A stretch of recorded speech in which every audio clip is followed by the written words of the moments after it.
Vous avez les guerres au Libéria, en Sierra Leone, ceux qui coupaient les mains là. Mais c'est des chefs d'État africains qui finançaient, sous le couvert de la démocratie.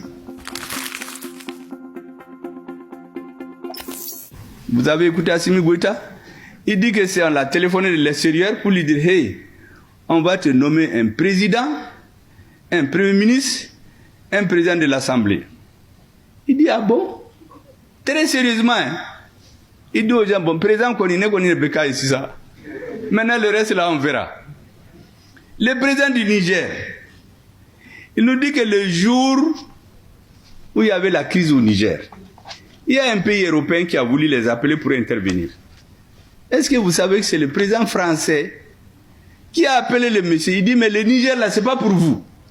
Il ne faut pas parler avec le Niger, c'est pour la France.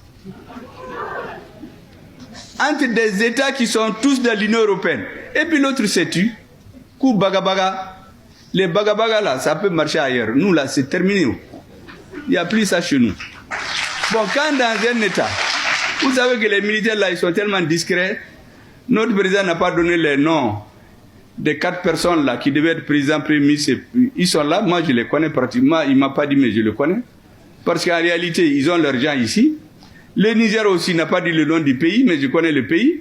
Mais vous imaginez, nous étions des choses de quelqu'un. Ce n'était pas des pays, hein, c'est leurs choses. Même quand vous voulez parler avec nous, ils vous disent que vous ne pouvez pas. Vous savez que moi j'ai été dans une mission à l'extérieur, dans un pays. Vous savez ce qu'ils m'ont dit? Il y a un prince que j'ai rencontré. Je lui ai dit que tu sais, nous, moi je suis venu chez vous, sinon dans notre population on pense que vous êtes les amis des Français. Ah, il me dit, tu sais, nous on nous a dit que pour parler aux Africains là, il faut passer par eux. C'est-à-dire quand tu veux parler au Mali là, tu vas dans ces pays là, s'ils veulent parler au Mali, il faut qu'ils aillent à Paris pour qu'on leur dise comment il faut parler aux Maliens. Parce que le Mali c'est la chose des Français. Vous imaginez dans quel état on était? Et tous ces dirigeants que vous voyez cravatés, ils font du gros français au Beba ou Yibo dans les avions, ils étaient tous là-dedans. Abbé, des vauriens qui font des années là-bas et échouer dans les classes. Ils vont dans les bibliothèques pour étudier les formules latines là, venir nous impressionner. Ah, mais tu vas pour Kafode, Kassoro Foy. Il y a Foy, il ne peut pas leur dire non. Si on leur dit de s'asseoir, ils s'assoient. Au lieu de se lever, il se lève. Quand il vient en Afrique, il fait du bruit. Quand on va là-bas, on le tape sur les épaules. Ça, c'est pas des présidents. Ces présidents-là, c'est fini au Mali.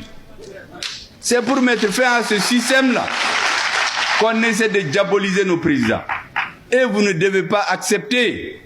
Si ces présidents, par l'âge, par décision personnelle, ne sont pas là demain, le flambeau, vous devez le tenir.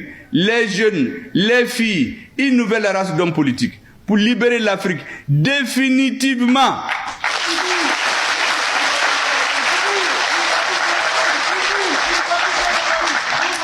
Le dernier thème dont je vais vous parler brièvement, c'est comment est-ce que tout ça s'est organisé.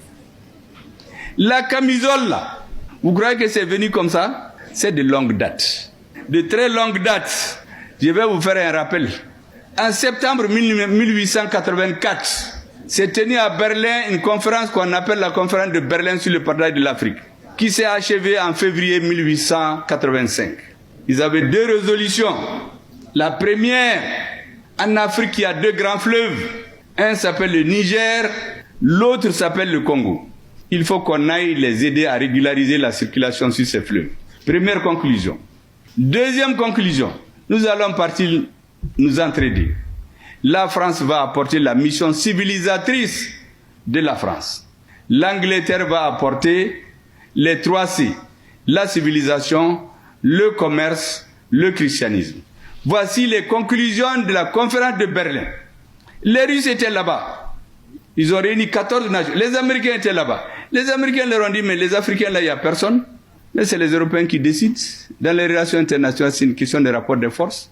Le roi de Belgique, on lui a donné le Congo comme propriété privée. La route Congo-Océan, là, ils ont tué plus d'1 million de Congolais pour construire la route. Mais aujourd'hui, ils disent que c'est eux qui ont civilisé les Congolais. 1 million, ils sont venus. Une fois qu'ils se sont installés, on a oublié les fleuves Niger, on a oublié les 3 C, on s'est mis à tuer les gens, à faire la guerre, coloniser, opposer les gens, retirer les richesses. Ils ont fait tout ce temps-là, jusqu'à ce que la Seconde Guerre mondiale a éclaté. Quand elle a éclaté, ils ont dit aux Africains, venez nous aider à nous libérer. Une fois qu'on est libre, vous aurez l'indépendance. Avant, on croit que les Africains, ils fuient. Sur le front, quand c'est chaud, c'est eux qui montent. C'est eux qui cherchent les serres à canon. On a compris que c'est des hommes qui sont braves. Quand la guerre est finie, les plus braves, on les a orientés quelque part pour les faire disparaître tous. Pour qu'ils n'aillent pas expliquer les choses à leur peuple. Les autres, que les gens connaissent, ça c'est des phénomènes qui ne sont pas les plus importants. En tout cas, dans l'histoire, il y en a beaucoup, mais au moins on les connaît pour montrer comment c'est important de connaître quelque chose. À Thiaroye, au Sénégal, les soldats ont demandé juste qu'on les mette dans leurs droits. On les a tués tous. Pourquoi ils revendiquent d'être dans les mêmes droits? Ça, c'est parce qu'on le sait. Mais ce qui est arrivé avec les autres, on ne le connaît pas. Qu'est-ce qu'ils ont fait? L'Union soviétique et les États-Unis ont dit aux puissances colonisatrices là, il faut décoloniser. Parce qu'eux aussi voulaient les affaiblir. Tous les autres sont partis. Les Français ont dit qu'ils ne partent pas. Ils ont commencé à louvoyer l'Union française, autonomie interne, et petiti et patata. Quand ils ont vu que rien ne marche, ils ont appelé un gouverneur colonial qui s'appelle Pierre Mesmer. On l'a désigné Premier ministre. Et on lui a dit, organise-nous la décolonisation. Voici ce qu'il écrit dans ses mémoires, je vous le dis. La France accordera l'indépendance à ceux qui l'exigeaient avec le moins d'intransigeance, après avoir